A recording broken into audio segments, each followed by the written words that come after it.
47 ఏళ్ల సంవత్సరాలుగా ఆయన సినిమా కెరీర్ కొనసాగుతుంది.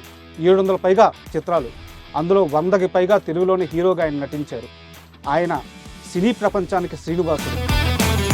ఫస్ట్ సినిమాలోనే ఫైటర్కి ఒక 5-6 పుళ్ళు రాలగొట్టారంట. 2-3 పళ్ళు పాపం ఎగిరిపోయింది. తర్వాత చూసేది ఆల్రెడీ పోయిన పల్లె అది కట్టించి పెట్టారన్నమాట.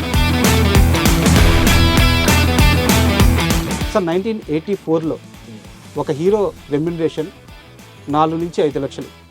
అప్పట్లో సౌత్లో ఏ హీరోకి ఆ రెమ్యునరేషన్ లేదు, ఒక సుమన్ గారు మాత్రమే ఆ రేంజ్ రెమ్యునరేషన్ తీసుకున్నారు అని చెప్తుంటారు. యాక్చువల్గా నేను డబ్బును పెద్దగా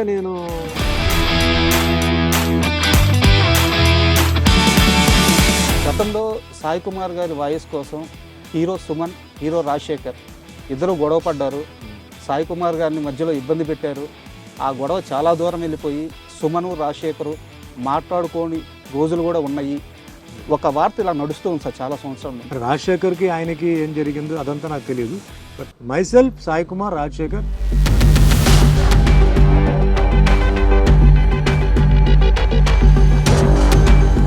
రాజశేఖర్కి ఏవైతే సినిమాలు పడ్డాయో ఆ సినిమాలన్నీ సుమన్ వే అని చెప్పి ఒక టాక్ ఉంది. టాక్ ఒకటి వచ్చింది.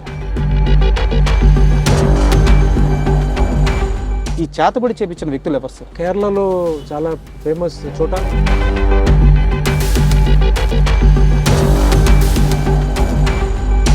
ఈ సంవత్సరంలో ఈ నెల ఇది, ఈ నెలలో ఈ వారం ఇది, వారంలో ఈ రోజు ఇది, అది జరిగి తీరాలి. అది జరిగి తీరాలి.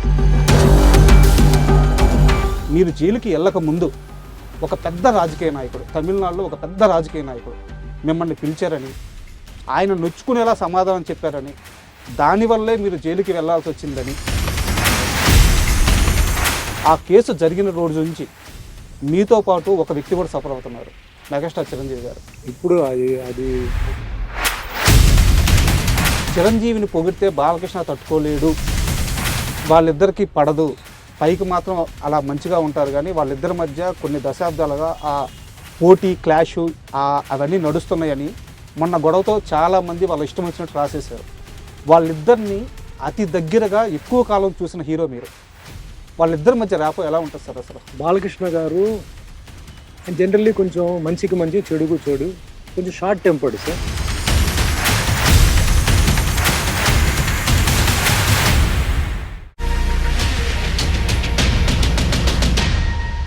Hi, welcome to my show. ఈరోజు మనతో పాటు ఉన్న గెస్ట్కి 2 తెలుగు రాష్ట్రాల్లోనే కాదు, యావత్ సినీ ప్రపంచంలో పరిచయం అవసరం లేదు. 47 ఏళ్ల సంవత్సరాలుగా ఆయన సినిమా కెరీర్ కొనసాగుతుంది. 700 పైగా చిత్రాలు, అందులో 100కి పైగా తెలుగులోని హీరోగా ఆయన నటించారు. ఆయన సినీ ప్రపంచానికి శ్రీనివాసుడు. ఆయన్ని చూసి మురిసిపోయిన కోట్ల మంది అభిమానులు ఉన్నారు. అలాంటి ఒక లెజెండరీ వ్యక్తి ఈరోజు మనతో ఉన్నారు. ఆయనే మన సుమన్ గారు. సుమన్ గారితో మాట్లాడి ఆయన సినీ జీవిత విశేషాలు మరికొన్ని తెలుసుకున్నాం. హాయ్ సార్, నమస్తే. నమస్కారం అండి. సార్, ముందుగా అంటే చిన్నప్పటి నుంచి మీ సినిమాలు చూశాను సార్. 1-2 సందర్భాల్లో మిమ్మల్ని దూరం నుంచి కూడా చూశాను. ఇలా మీ పక్కన మీ ముందు కూర్చొని మిమ్మల్ని ఇంటర్వ్యూ చేయడం చాలా ఆనందంగా, కొంచెం గర్వంగా కూడా ఫీల్ అవుతున్నాను. ఈ అవకాశం ఇచ్చినందుకు చాలా thanks sir. Thank you sir. Thank you. And అలాగే ఇంటర్వ్యూలోకి వెళ్ళే ముందు ఇందాక నేను ఒక మాట మాట్లాడాను, సినీ జగత్తుకి ఆయనే శ్రీనివాసుడు అని చెప్పి. ఈ సాయంత్రం వేళ నేను నిజంగా శ్రీనివాసుడు ముందు కూర్చొని ఉన్నానని భావిస్తూ, ఈ ఇంటర్వ్యూ అయిపోయే లోపల నాకు ఒక వరం కావాలి, అది ఎక్కడ వాడుకుంటానో నా ఇష్టం, కానీ ఆ వరం మీరు నాకు ఇస్తానని ప్రామిస్ చేయాలి. నా చేతుల్లో ఉంటే తప్పకుండా ఇస్తాను. Thank you sir. అండ్ మీ సినీ ప్రయాణం స్టార్ట్ అయింది ఒక కార్ మెకానిక్ ద్వారా. ఆయన తీసుకెళ్ళి కిట్టు ఆయన పరిచయం చేశారు. ఇది చాలాసార్లు చెప్పారు మీరు. అంటే సుమన్ అంటే ఎలాంటి వ్యక్తి అంటే, తనకి లైఫ్లో ఏ చిన్న సహాయం చేసిన వ్యక్తిని కూడా ఎప్పుడూ మర్చిపోయేవారు కాదు. ప్రతి సందర్భంలో వాళ్ళ పేర్లు ప్రస్తావిస్తూనే ఉంటారు. అలాంటి కిట్టు కుటుంబానికి సుమన్ చేసిన సహాయం అంటే ఏం చెప్తారు? యాక్చువల్గా కిట్టు గారు పాపం ఆయన ఫ్యామిలీ వచ్చి కొంచెం డిస్టర్బ్డ్ ఫ్యామిలీ అండి సార్. ఇప్పుడు మీరు అడిగారు కాబట్టి అది చెప్పాలి. తను ఏంటంటే తను సినిమా ప్రపంచం, ఆయన ట్రావెల్స్, తర్వాత ఆయన లైఫే వేరే. ఆయన మొత్తం బెంగళూరులో, యాక్చువల్లీ మాకు కూడా పెద్ద కనెక్షన్ లేదు ఫ్యామిలీతో. సార్, ఆయన ఎంతసేపు సినిమా వాళ్ళతోనే, అంటే ఈ కార్లు పంపడం, సినిమా వాళ్ళ ఫ్యామిలీస్కి హెల్ప్ చేయడం, సినిమా వాళ్ళ ఫ్యామిలీస్కి ఏమైనా రియల్ ఎస్టేట్లో ఇక్కడ స్థలం ఉంది, అక్కడ స్థలం, అంటే డబ్బు కోసం కాదు, వాళ్ళ డబ్బుని జాగ్రత్తగా వాళ్ళు ఇన్వెస్ట్ చేయాలి అని చెప్పి చెప్తున్న వ్యక్తి, ఓకే. ఆ టైప్ వ్యక్తి. తర్వాత ఫంక్షన్కి ఇది ఇది మిస్ అయిపోతే ఇంకా కారే ఆయనకి ప్రపంచం. కారు ట్రావెల్స్ ఇవన్నీ తప్ప పెద్ద ఏమి లేదు. సార్. అయితే నాకు అంటే నా ఎంట్రీ నుంచి అదే ఆయనే కదా నాకు మొత్తం చేసింది. సో ఎప్పుడు నేను ఆయన ఫ్యామిలీ గురించి కానీ ఆయన ఏ విషయాలు అడగలేదు. బట్ తర్వాత ఎప్పుడైతే ఆయన లాస్ట్ డేలో చనిపోయినప్పుడు అప్పుడు ఆయన ఫ్యామిలీ వాళ్ళు బెంగళూరు నుంచి వాళ్ళు రావడం, కలవడం అప్పుడే నాకు తెలిసింది. ఎక్కువ మాకు ఎవరికి సినిమా వాళ్ళకి ఎక్కువ పరిచయం లేదు కాబట్టి వాళ్ళు కూడా మాతో ఎక్కువ పెద్దగా ఇది కనెక్షన్ పెట్టుకోలే. సార్. వచ్చారు, మాట్లాడారు, అంత ఆ సిచ్యువేషన్లో డిస్కస్ చేయాల్సిన అవును. ఒక టాపిక్ కాదు. తర్వాత అదే ఆయన లాస్ట్ డేస్ చెన్నైలో జరిగింది. సో తర్వాత ఇక్కడ మళ్ళీ వచ్చేసాం అనమాట. సో దాంతో ఏంటంటే మాకు ఎక్కువ ఏమి తెలియదండి అసలు మ్యాటరు, వాళ్ళ ఫ్యామిలీ బ్యాక్గ్రౌండ్ గురించి కానీ. అంటే నేను పర్సనల్గా జనరల్గా ఎవరు పర్సనల్ మ్యాటర్స్కి వెళ్ళను. అంటే వాళ్ళ ఫ్యామిలీ ఎక్కడ ఉంది అది వాళ్ళుగా చెప్తే ఓకే, కానీ పర్సనల్ మ్యాటర్స్లో నేను ఎప్పుడు ఇంటర్ఫియర్ చేయడం నాకు ఇష్టం లేదన్నమాట. అంటే ఈ క్వశ్చన్ అడగడానికి కారణం ఏంటంటే సార్, మీరు చాలా ఇంటర్వ్యూలో కిట్టు నా గాడ్ ఫాదరు, ఆయన ద్వారానే ఇండస్ట్రీలోకి వచ్చానని చెప్పారు. సో తర్వాత కిట్టు ఏమయ్యారు అనేది చాలా మందికి తెలియదు. అవునవును. సో అందుకని ఈ క్వశ్చన్ అడిగాను. ఇప్పుడు చనిపోయి ఆల్మోస్ట్ 10 years పైన అయిపోయింది సార్. 10 years 12 years అయిపోయింది సార్. ఎందుకంటే సుమన్ అంటే మాకందరికీ ఒక నిధిలాగా అనమాట. ఇలాంటి ఒక నిధిని ఇండస్ట్రీకి ఇచ్చిన మనిషి గురించి ప్రస్తావించి ఇంటర్వ్యూ స్టార్ట్ చేద్దాం అనుకున్నాను. అండ్ మీ కెరీర్ విషయానికి వస్తే సార్, ఫస్ట్ మూవీ నా తమిళ్లో నేమ్ ఏదే స్విమ్మింగ్ పూల్ అని ఏదో పేరు వస్తుంది తెలుగులో. ఫస్ట్ సినిమాలోనే ఫైటర్కి ఒక 5-6 పుల్లు రాలగొట్టారంట. అంటే నన్ను ఫస్ట్ ఆఫ్ ఆల్ నేను సినిమా ఫీల్డ్కి వెళ్ళడానికే నా కరాటే బ్యాక్గ్రౌండ్ అండి. Yes sir. అంటే పర్సనాలిటీ అప్పుడు ఉంది సార్, కానీ యాక్టింగ్ తెలియదు, డాన్సింగ్ తెలియదు. ఒకటే ఒక క్వాలిఫికేషన్ ఏంటంటే karate black belt. Yes sir. ఆ కరాటే బ్లాక్ బెల్ట్ నన్ను కరాటే చేయడం చూసి ప్రొడ్యూసర్ డైరెక్టర్ టిఆర్ రామన్న గారు కిట్టు గారి ద్వారా మెసేజ్ పెట్టి తీసుకొచ్చారు. సో నాకేంటంటే అప్పుడు ఒరిజినల్గా స్టంట్స్ చేయడం, కరాటేలో మాకు ఏదైతే నేర్పించారో అది చూపించడం అదే అయింది. ఈ స్టంట్లో ఏంటంటే టచ్ చేయకుండా కెమెరాకి ఓవర్లాప్ చేసి చేయడం ఇవన్నీ తెలీదు. సో ఫైట్ చేసేటప్పుడు తెలియకుండా హ్యాండ్ పంచ్ కొట్టి ఒక 2-3 పళ్ళు పాపం ఎగిరిపోయింది. తర్వాత చూసి అది ఆల్రెడీ పోయిన పర్లేదు, కట్టించి పెట్టారనమాట. ఆయన అన్నాడు, ఏం వరే అవుతుంది సార్, ఆల్రెడీ పళ్ళు వేరే షూటింగ్లో పోయింది, కట్టిన పళ్ళు అండి కాబట్టి ఓకే అని అన్నారు. బట్ అంతే తప్ప డెలిబరేట్గా కొట్టడం అలాంటిది ఏం లేదు.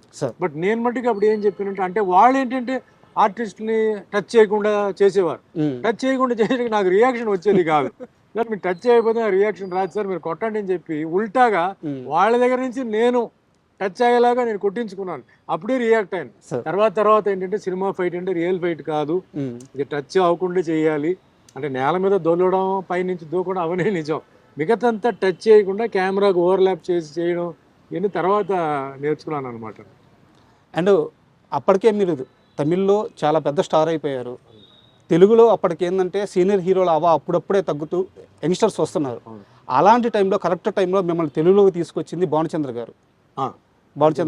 తమ్మారెడ్డి భరద్వాజ్ గారితో ఇద్దరు కిలాడీలు అనే మూవీ ఫస్ట్ ఛాన్స్ వచ్చింది, కానీ ఆ సినిమా లేట్ అయ్యి తరంగని ముందు రిలీజ్ అయ్యింది. Relangi Narasimha Rao director, first director Relangi Narasimha Rao garu, first producer Tammareddy Bharadwaj, నన్ను పరిచయం చేసింది భానుచందర్.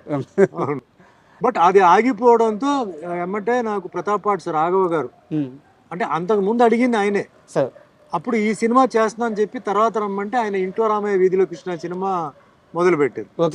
కోడి రామకృష్ణ గారు కూడా వచ్చి నన్ను అడిగారు ఏవిఎం స్టూడియో చెన్నైలో. లేదండి నేను ఒకటి చేస్తున్నాను, ఒకటి అయితే చూద్దాం అని చెప్పి నేను పెండింగ్ పెట్టాను. తర్వాత వచ్చారు. అప్పుడు ఇంట్లో రామయ్య వీధిలో కృష్ణ షూటింగ్ అయిపోయింది, రిలీజ్ రెడీ అవుతుంది. అప్పుడు తరంగని సినిమా షూటింగ్కి ఆఫర్ చేసి ఆ గ్యాప్లో ఒక 18 days గ్యాప్లో తరంగిణి సినిమా హైదరాబాద్లో షూటింగ్ చేసి 18 daysలో ఫినిష్ చేసిన సినిమా 1 year ఆడిందండి. సూపర్. అండ్ మీరు ఇక్కడ ఇండస్ట్రీలోకి తెలుగు ఇండస్ట్రీలోకి అడుగుపెట్టే టయానికి మీలాంటి యంగ్స్టర్స్లో పోటీగా ఉన్న హీరోలు అంటే అప్పటికి ఎవరు సార్? అప్పట్లో చాలామంది అప్పుడు న్యూ కమర్స్ వస్తున్న ఒక సీజన్ అండి సార్. చాలామంది న్యూ కమర్స్ అంటే నేను దాని గురించి పెద్దగా నేను ఇదవలా. నేను మామూలుగా చేశాను. అంటే అప్పుడు తెలుగు తమిళ్ రెండు చేస్తున్నాను. అవును ఇక్కడ పూర్తిగా తమిళ్ వదల్లా. అప్పుడు తమిళ్లో ఉన్నాను, తెలుగులో ఉన్నాను. ఎందుకంటే సినిమా నాది రిలీజ్ అవలా. సార్. సో అటు ఇటుగా ఉన్నాను. ఇక్కడ ఏం జరుగుతుందో తెలియదు. తరగని సినిమా షూటింగ్ అయిపోయింది అన్నారు, ఇద్దరు కిలాట్లు బ్యాలెన్స్ ఉందన్నారు, ఇంకా వదిలేసి తమిళ్లో అప్పుడు డార్లింగ్ డార్లింగ్ డార్లింగ్ చేస్తున్నాను, భాగ్యరాజ్ గారు డైరెక్షన్. సార్. తర్వాత సినిమా హిట్ అయింది. సినిమా హిట్ అయిన తర్వాత అప్పుడు ఇక్కడికి వచ్చినప్పుడే చాలామంది హీరోస్ ఉన్నారు. అర్జున్ ఉన్నారు, చిరంజీవి గారు. సార్. చిరంజీవి గారు సీనియర్, సార్. ఓకే, ఆయన ఇండస్ట్రీలో ఉన్నారు. అర్జున్ నాకు తెలిసి భానుచందర్, సార్. తర్వాత అట్లా వచ్చారనమాట. శివకృష్ణ గారు అందరూ వచ్చారు హీరోలు. సార్ 1984లో ఒక హీరో రెమ్యునరేషన్ 4 నుంచి 5 లక్షలు. అప్పట్లో సౌత్లో ఏ హీరోకి ఆ రెమ్యునరేషన్ లేదు, ఒక సుమన్ గారు మాత్రమే ఆ రేంజ్ రెమ్యునరేషన్ తీసుకున్నారు అని చెప్తుంటారు, నిజమేనా? నాకు తెలియదు సార్. అంటే యాక్చువల్గా నేను డబ్బును పెద్దగా నేను చూసి చేయలేదు సార్. సార్. నాకు డబ్బు కొన్ని ప్రొడ్యూసర్స్ ఎక్కువ ఇచ్చారు, తక్కువ ఇచ్చారు. నేను అప్పుడు ఏంటంటే కెరియర్ని స్ట్రాంగ్ చేయాలని చెప్పేసి నేను మెయిన్గా సబ్జెక్టు, క్యారెక్టర్, ఎవరు సాంగ్స్ బాగా తీస్తారు, ఎవరు ఫైట్ బాగా తీస్తారని చెప్పి చేసేవాడిని. తర్వాత ఈ మార్కెట్ గొడవ అంతా నాకు తెలియదండి. సార్. మార్కెట్, సినిమా ఎంత కలెక్షన్ అయింది, మనం ఎంత అడగాలి, సినిమా పోయిందా, మనం ఎంత అడగాలి, ఏం తెలీదు. ఒక ప్రొడ్యూసర్ వచ్చేసి ఎప్పుడు వచ్చాడు, సార్ స్టోరీ చెప్పండి. ఇప్పుడు కూడా అదే నేను చెప్పేది, సార్. స్టోరీ చెప్పండి, నా క్యారెక్టర్ చెప్పండి. అంటే సార్ డబ్బు ఎంత తీసుకుంటారు, అది పాయింట్ కాదు, నా స్టోరీ చెప్పండి, క్యారెక్టర్ చెప్పండి. అప్పుడు ఎన్ని రోజులు మీరు చేస్తారు, ఏం చేస్తారు, అప్పుడు కూర్చొని మాట్లాడతారు. ఇప్పుడు కూడా అదే, అప్పుడు కూడా అదే. సార్. డబ్బు నా లెక్కలో ఏంటి సార్, ఆటోమేటిక్గా మార్కెట్ పెరిగినప్పుడు అదే వస్తుంది సార్, మనం అడగాల్సిన పని లేదు, ఆటోమేటిక్గా. ఆ విధంగా నాకేంటంటే కొన్ని ప్రొడ్యూసర్స్ దగ్గర కొంచెం ఎక్కువ వచ్చింది, డబ్బు వచ్చింది, డబ్బు గురించి నేను పెద్దగా నేను చేయలే. బట్ కానీ అప్పట్లో అది రికార్డ్ అంట సార్. అంటే సౌత్లో మేబీ అప్పట్లో మొత్తం అన్ని లాంగ్వేజ్లో కలిపి ఏ హీరోకి కూడా ఆ రేంజ్ రెమ్యునరేషన్ లేదంట. లేదు సార్. అప్పుడు ఆల్రెడీ తమిళ్లో రజనీకాంత్ గారు, కమల్ హాసన్ గారు వాళ్ళందరూ హై రేంజ్లో ఉన్నారు అప్పుడు. తెలుగు ఈ జనరేషన్, సెకండ్ జనరేషన్ అంటే రామారావు గారు, నాగేశ్వరరావు గారు, కృష్ణ గారు, కృష్ణరాజు గారు, సోహన్ బాబు గారు తర్వాత బ్యాచ్ మేమే, మొత్తం బ్యాచ్. మరి ఆ బ్యాచ్ల్లో మేబీ నేను హై రెన్యూమరేషన్ నాకు ఎప్పుడు సుమన్ రెన్యూమరేషన్ డిమాండ్ చేశాడని ఎప్పుడు కంప్లైంట్ రాలేదు, ఎక్కడ రాలే. దానికి కూడా నా దగ్గర ఒక క్వశ్చన్ ఉంది సార్. ఈ మధ్య మీరు ఒక ఇంటర్వ్యూలో మాట్లాడుతూ 99 సినిమాలు అయినాయి, 100వ సినిమా కావట్లేదు, అంటే సినిమాలు చేస్తున్నా, నేను హీరోగా ఆ 100 సినిమా పూర్తయితే చేద్దామని చెప్పి కొన్ని రోజులు వెయిట్ చేశాను. కరెక్ట్గా అలాంటి సమయానికి సత్యనారాయణ, అది పేరు నాకు గుర్తు రావట్లేదు, మీ 100వ సినిమా, ఆ సినిమా ఛాన్స్ వచ్చింది. ఫస్ట్ వాళ్ళు ఏం చెప్పారంటే, మామూలు ఆర్టిస్టు, క్యారెక్టర్ ఆర్టిస్ట్ లాగే నేను అక్కడికి వెళ్ళాను, తీరా అక్కడికి వెళ్ళిన తరువాత తెలిసింది నా మీదే 4 పాటలు ఉన్నాయి, నేనే ఆ cinema hero, full length character నాదే అని చెప్పి అక్కడికి వెళ్ళి నాకు తెలిసింది.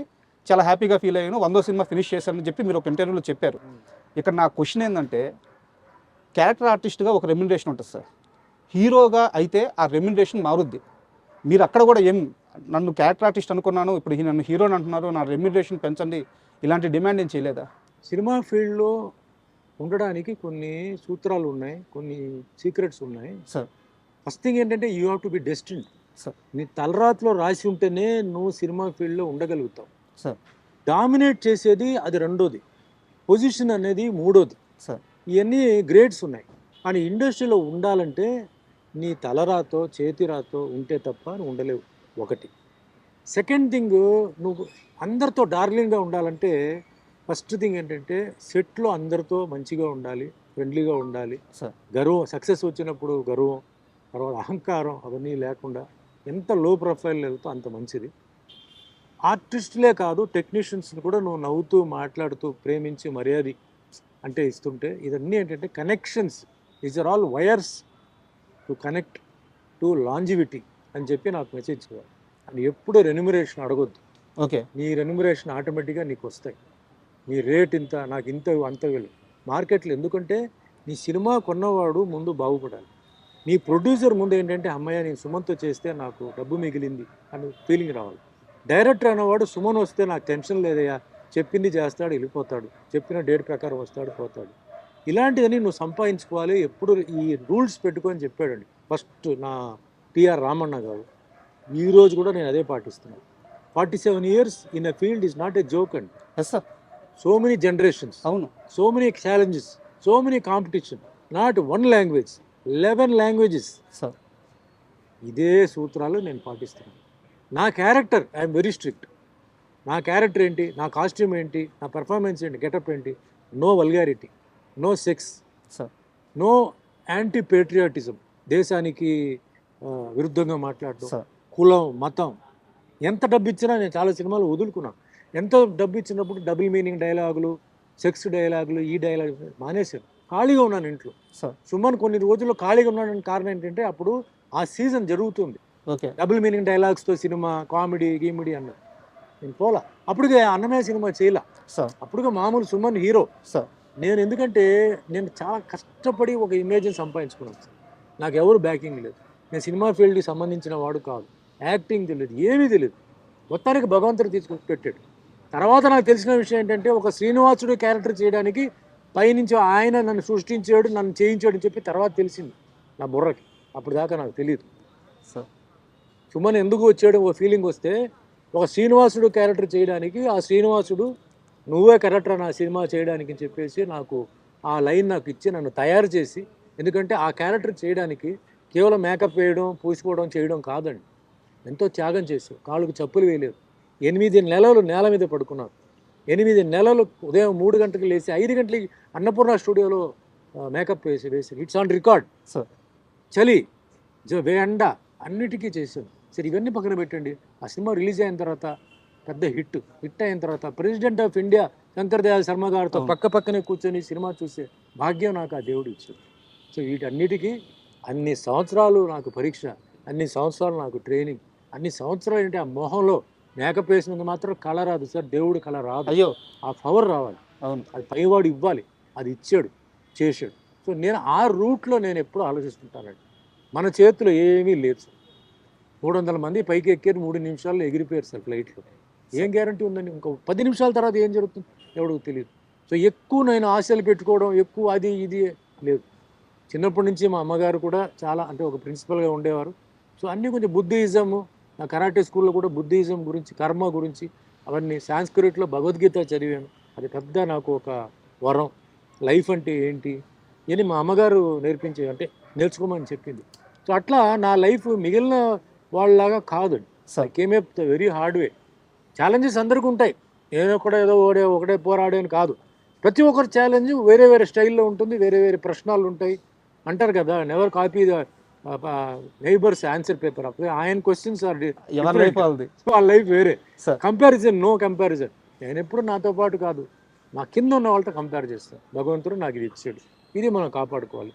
ఎవడేం చెప్పినా నాకు అనవసరం. నేను చేసేది రైటా రాంగా సార్. తర్వాత ఎవరినైనా నేను ఒకవేళ ఏదైనా అనేస్తే తర్వాత వెళ్ళిపోయి నేను క్షమాపణ అడిగితే అనలా. ఒకవేళ అని ఉంటే నాకు అనిపించింది ఇట్లా, సారీ మా ఏదో మూడ్లో అలా చెప్పాను, వేరేం కాదని చెప్పి నేను క్షమాపణ, నాకన్నా కింద స్థాయిలో ఉన్నవాడు కూడా నేను క్షమాపణ అడిగిన రోజులు ఉన్నాయి. ఇవన్నీ ఏంటంటే లైఫ్లో నాకు ఎక్స్పీరియన్స్తో, మా అమ్మగారిది, మాకు కొంచెం ఇలా ఫిలాసఫికల్గా కొన్ని టీచర్స్ వాళ్ళతో నేను నేర్చుకుని, అంటే టైం ఇది వేరే. అంతేకాదు నేను టైంని 200% నమ్ముతున్నాను సార్. టైంని మీ కష్టాన్ని sir, it is time sir. Next మన కష్టం సార్. కష్టపడింది ఎప్పటికీ పోదు సార్. సార్ అది ఏదో ఒక టైంలో మనకు ఆ ఫలితాలు వస్తాయి సార్. అండ్ యాక్చువల్గా నా క్వశ్చనరీలో లేదు, మీరు భగవద్గీత టాపిక్ తెచ్చారు కాబట్టి నేను ఒక క్వశ్చన్ అడుగుతున్నాను. ఇప్పుడున్న యంగ్స్టర్స్ ఎవరైతే ఉన్నారో, ఈ తరం పిల్లలు భగవద్గీత చదవడం కాదు కదా, కంటితో కూడా చూడట్లేదు, తల్లిదండ్రులు నేర్పించట్లేదు, పాఠశాలల్లో కానీ కాలేజీల్లో కానీ పాఠ్యాంశంగా కూడా లేదు. ఒక మనిషి జీవితం మొత్తానికి అవసరమైన సారాంశం ఉన్న పుస్తకం దేవుడి గదిలో ఒక మూల ఉండిపోతుంది. ఈ తరానికి ఏం చెప్తారు సార్ భగవద్గీత? లైఫ్ అంటే ఇది మెచ్యూరిటీ, ఎక్స్పీరియన్స్ అంటారు సార్. 2 విషయాలు ఉన్నాయి. చాలామంది కన్ఫ్యూజ్ అవుతారు. మెచ్యూరిటీ ఏజ్తో వస్తుంది సార్, ఎక్స్పీరియన్స్కి ఏజ్ అవసరంలా. చిన్న వయసులోనే మెచ్యూరిటీ అంటే చిన్న వయసులోనే సంఘటనలు జరగడం, అది ఎక్స్పీరియన్స్ అవుతుంది. కొందరికి చిన్న వయసులోనే కొన్ని ఎక్స్పీరియన్స్ రావడంతో లైఫ్ని అప్పుడే వాళ్ళు నేర్చుకుంటున్నారు. వాళ్ళు వాట్ ఈజ్ లైఫ్ వాళ్ళకి తెలుసు. సో లైఫ్ను వాళ్ళు నేర్చుకుంటున్నారు. కొందరికి ఏంటంటే టైం పడుతుంది. కొందరికి ఏంటంటే కొంచెం సుఖం ఉండడంతో వాళ్ళకి కష్టాలు ఏమిటో తెలియదు. సో కొందరు ఏంటంటే కష్టాలు చూసి లైఫ్ని ఎక్స్పీరియన్స్ చేసి వాళ్ళు బ్యాలెన్స్డ్గా ఉంటారు. ముఖ్యంగా బాగా కోటీశ్వరులు పిల్లలు ఉంటారు. వాళ్ళకి ఎప్పుడూ తల్లిదండ్రులు ఏంటంటే కష్టాలు ఏమిటో వాళ్ళకి చూపించలేదు, కష్టాలు ఏమిటో చెప్పలా, కాబట్టి తెలియదు వాళ్ళకి. సడన్గా ఒక ప్లేస్లో ఒక డౌన్ఫాల్, సడన్గా ఒక ప్లేస్లో ఏదైనా జరిగిందంటే అప్పుడు ఆ కష్టం తెలుస్తుంది. అప్పుడు ఇట్స్ టూ లేట్. తర్వాత అడ్వైస్ మీరు ఎవరు ఇచ్చేదండి లైఫ్లో? Who is the person to give you advice అండి? వాళ్ళకి ఏ ఎక్స్పీరియన్స్ ఉందండి? వాళ్ళకి 200% ఎక్స్పీరియన్స్ ఉందా? వాళ్ళకు ఉన్న ఎక్స్పీరియన్స్తో మీకు వాళ్ళు అడ్వైస్ చేస్తారు. ప్రపంచంలో ఉన్న మొత్తం ఎక్స్పీరియన్స్ వాళ్ళకి లేదు, సార్. నాలెడ్జ్ వాళ్ళకి లేదు. భగవద్గీతలో మొత్తం ఉందండి. Yes sir. భగవద్గీతలో మనం కూర్చొని మనం అంటే సాంస్క్రిట్ చదవకరా, ఇంగ్లీష్ కూడా ఉంది. ఒక ఏజ్ వచ్చిన తర్వాతనే భగవద్గీత ఏమిటనేది తెలుస్తుంది. సార్. చిన్న వయసులో వాళ్ళకి తెలియదు సార్. చిన్న వయసులో అది అలా జరిగి ఉండేది, ఇలా జరిగింది, అది ఇది అంటారు, తెలియదు. That is immaturity. Sir. But maturity వచ్చినప్పుడు వాళ్ళు ఎవరిని అడిగితే మన కరెక్ట్ అడ్వైస్ ఇస్తారు? లాయరా, జడ్జా? కాదు, వాళ్ళు ఇస్తారు. వాళ్ళు ఇచ్చే ఇదేంటే బుక్ నాలెడ్జ్ ఉంటుంది, కొంచెం ప్రాక్టికల్ నాలెడ్జ్ ఉంటుంది. బట్ ప్రపంచంలో ఉంటున్న ఒక అడ్వైజర్, బెస్ట్ అడ్వైజ్ ఎవరంటే భగవద్గీత. అదేదో హిందూ రిలీజన్ అని కాదండి. Bhagavad Gita can be studied by a Muslim, by a Christian, by a Buddhist, by a Sikh, by a Jain, anybody. It is a book of knowledge of how to live life. Sir. నా ఎక్స్పీరియన్స్తో నేను చెప్తున్నాను.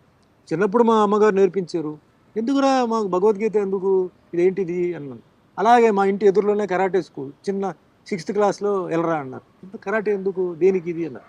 మెల్లిమెల్లిగా కరాటేలో ఉన్న బెనిఫిట్స్, మన physical fitness ఎలా ఉంటుంది, mental fitness ఎలా ఉంటుంది, బాడీ కండిషన్ ఎలా ఉంటుంది, అలాగే ఒక బ్లాక్ బెల్ట్కి వచ్చేటప్పుడు దాంట్లో ఉన్న విషయం తెలుసుకున్నాను. మనలో ఉన్న ఒక పేషెన్స్, కామ్నెస్, ఎన్నిసార్లు కింద పడినా కూడా లైఫ్లో మనం లేచి నిలబడి మనం ఫైట్ చేయవచ్చు, ట్యాకిల్ చేయవచ్చు. తట్టుకునే శక్తి మనకి కావాలంటే martial arts. Discipline, devotion, dedication, daringness లైఫ్లో అదన్నీ ఒక మెథాడికల్గా నేర్పించేది నాకు martial arts. Book of knowledge, లైఫ్ని ఎలా ముందుకు తీసుకెళ్ళాలి చెప్పింది నాకు భగవద్గీత. Super sir. అండ్ ఒక్కసారి ఎర్లీ 80sలోకి వెళ్తే సార్, అప్పట్లో మీరు ఒక స్టేట్మెంట్ ఇచ్చారు. నేను పెళ్ళంటూ చేసుకుంటే తెలుగు అమ్మాయినే చేసుకుంటాను అని చెప్పి ఒక స్టేట్మెంట్ ఇచ్చారు. అది మీరు ఏ ఉద్దేశంతో ఇచ్చారో నాకైతే తెలియదు, కానీ మీ వల్ల చాలా ఊర్లలో చాలామంది అమ్మాయిలు పెళ్లి చేసుకోకుండా ఆగిపోయారు. తెలుసా మీకు ఆ విషయం? తెలుసు. యాక్చువల్గా ఒక ఎగ్జాంపుల్ చెప్తాను మీకు. మాది నెల్లూరు జిల్లా కావాలి సార్. అక్కడ ఓల్డ్ టౌన్ అని ఒక ఏరియా ఉంటుంది, పాతూరు ఒక ఏరియా ఉంటుంది. అక్కడ ఒక లేడీ, అంటే మేము చిన్నపిల్లలుగా ఉన్నప్పుడు ఆమె 30 ఏజ్, మేబీ 28 ఆ ఏజ్ ఉండొచ్చు. చాలా మంచిగా ఉంటారు, మంచి ఎత్తు, పర్సనాలిటీ చాలా మంచిగా ఉంటారు. ఆ ఇంటి ముందు నుంచి వెళ్ళిపోయే వాళ్ళందరూ కూడా అప్పటి నుంచి, అంటే మేము పెద్ద అయ్యే వరకు కూడా ఆ ఇంటి ముందు నుంచి వెళ్తుంటే అందరిది ఒకటే డైలాగు, ఈ ఇంట్లో ఒక అమ్మాయి ఉంటుంది, సుమన్నే పెళ్లి చేసుకుంటుందంట, లేకపోతే చేసుకోదంట. అలాగా మేము పెద్ద అయ్యే వరకు కూడా ఆ మాట ఇంటూనే ఉన్నాం. తన తర్వాత చాలా ఏజ్ వచ్చిన తర్వాత పెళ్లి చేసుకుంది. సో నేను ఏం చెప్పట్లేదు. ఇలాంటి అమ్మాయిలు చాలామంది ఉన్నారు. మీకు అది పర్సనల్గా ఫేస్ చేశారు వాళ్ళు? సార్ యాక్చువల్గా మాకు అప్పట్లో ఫ్యాన్ మెయిల్ ఉండేది సార్. సార్. సో ఏ హీరో అయినా కూర్చొని ఫ్యాన్ మెయిల్ రాసేవాడు కాదు సార్. దానికి ఒక మనిషి ఉండేవారు, వాళ్ళు రాసేవారు, ఓ ఫోటో పెట్టేసి ఒక కవర్లో పెట్టేసి పంపేవారు. పాప అవతల వాళ్ళు ఏమనుకునేవారంటే నిజంగా హీరో రాసి పంపాడని అనుకునేవారు. తర్వాత వాళ్ళకి తెలిసిందే అతను కాదు అని. బట్ ఏదో అట్లా పిచ్చి పిచ్చిగా ఏదో ఉండేది. బ్యాచిలర్గా ఉన్నప్పుడు చాలామంది పెళ్లి చేసుకోవాలని చెప్పేసి అనుకున్నారు. బట్ మాది ఏంటంటే చెన్నై అవడంతో చాలామంది ఆంధ్ర నుంచి, అంటే అప్పుడు ఉమ్మడి రాష్ట్రం, సో ఆంధ్ర నుంచి వాళ్ళు వెళ్తే లాంగ్వేజ్ ప్రాబ్లం తెలియదు, సో ఎట్లా వెళ్తాం అని చెప్పేసి అక్కడే ఉండిపోయిన వాళ్ళు ఉన్నారు. అప్పట్లో ఎక్కువ సినిమాలు షూటింగ్ కూడా చెన్నైలో జరిగింది, ఆంధ్రాలో జరగల.